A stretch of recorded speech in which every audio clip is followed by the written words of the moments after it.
Hey family, and welcome to today's Mindset Monday. Thank you so much for coming and sharing some time with me. I love and appreciate you all. I am Chanel, Ascending Infinite Goddess, your favorite angel oracle, and I trust that you're finding this video in good health and vitality, and you're in a space where you can receive the message that I'm about to give you, okay?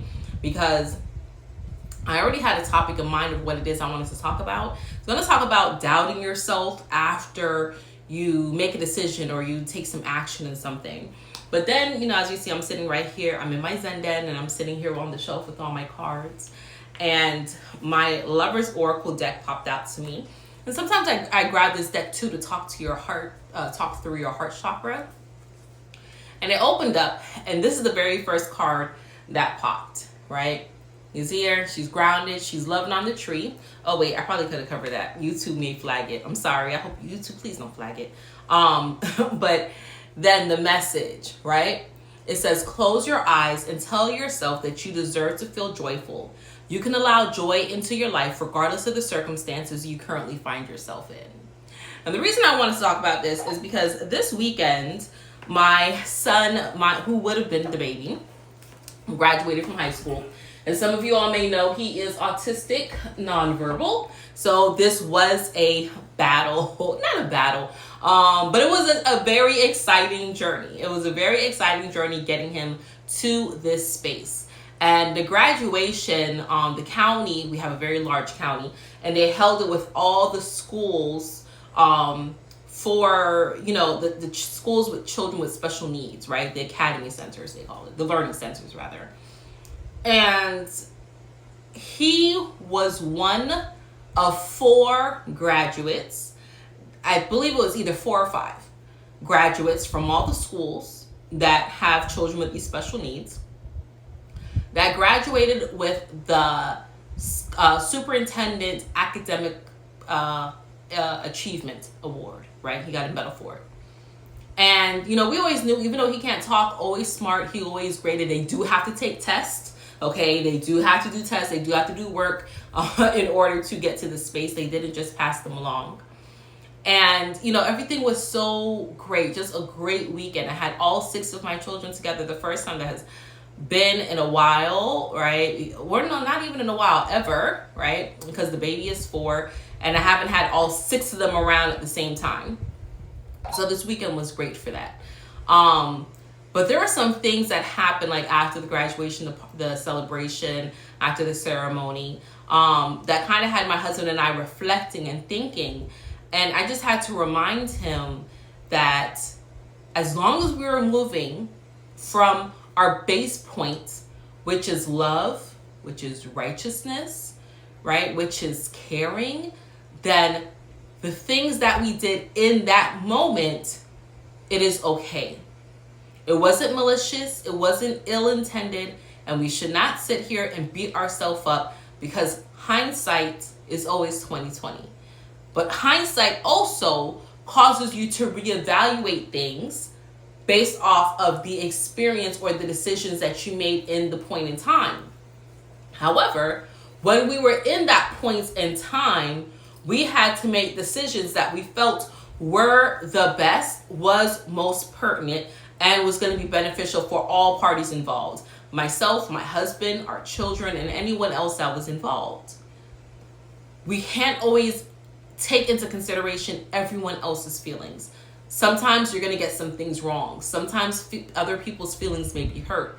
But if you're moving from a space where you feel is love, caring, kindness, then you are exempt from any type of punishment, right, from the universe. And I put it in quotation marks because the universe doesn't really punish us. We punish ourselves, right? So I should say, the repercussions or the karma you may feel that you may get from whatever decision you may make, right? It only comes about if you keep beating yourself up over and over and over.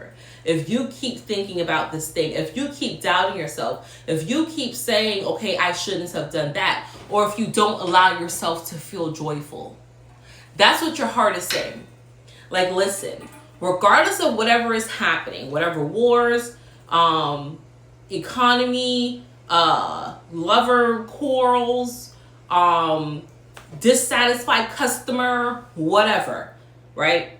Regardless of whatever circumstances you find yourself in, you deserve to feel joyful, and you got to keep telling yourself that. You are not a bad person.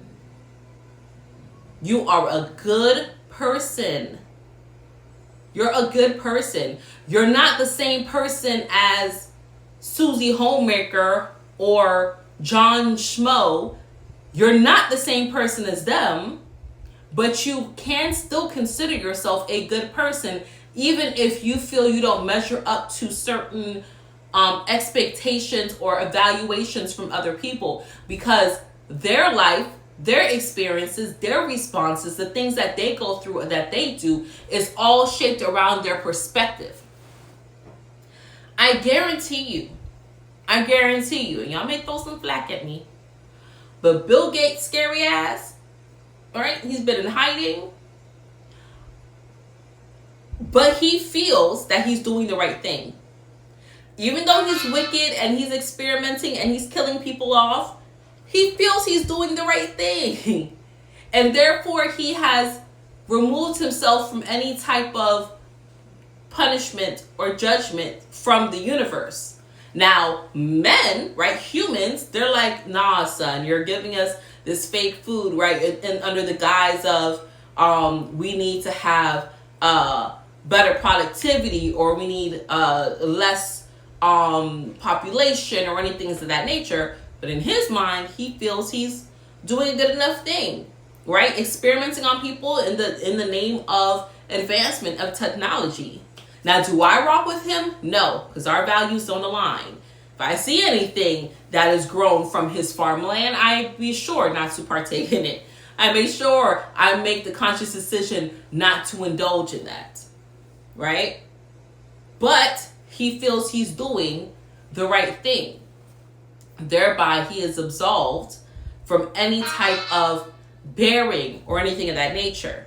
Now, when he knows better, when he knows and he's consciously making decisions on things that he knows is not good, not righteous, right? Someone's like, hey, if we do this, it's going to cause these chemical leaks, it's going to cause this and this, and he still decides to move forward, then he is bringing forth the karma upon himself with the knowledge of, I shouldn't be doing this because this is going to cause more harm, but F it, my pockets is the bottom line, or I want to know the answer to this, whatever his bottom line may be. But if you move in that same arena, whereas the mindset of, you know what, I have the information I have, and I'm going to make this decision because I feel this is the best decision for me, my family, and anyone else who is experiencing this thing, then you're good. Stop doubting yourself and allow yourself to feel joy. Allow yourself to feel happiness. Stop putting yourself in a continuous purgatory. Get grounded. How do you know you're making the right decisions? How do you know you're doing things from love? What is your base point? What is your baseline? I've had a lot of people asking me this about my autistic son. What's his baseline? Is this his baseline? Are these actions his baseline? Or is he lethargic? Or is he overstimulated? Is he understimulated? Like, what's going on, right? You got to know your baseline. And your baseline can change based off of you.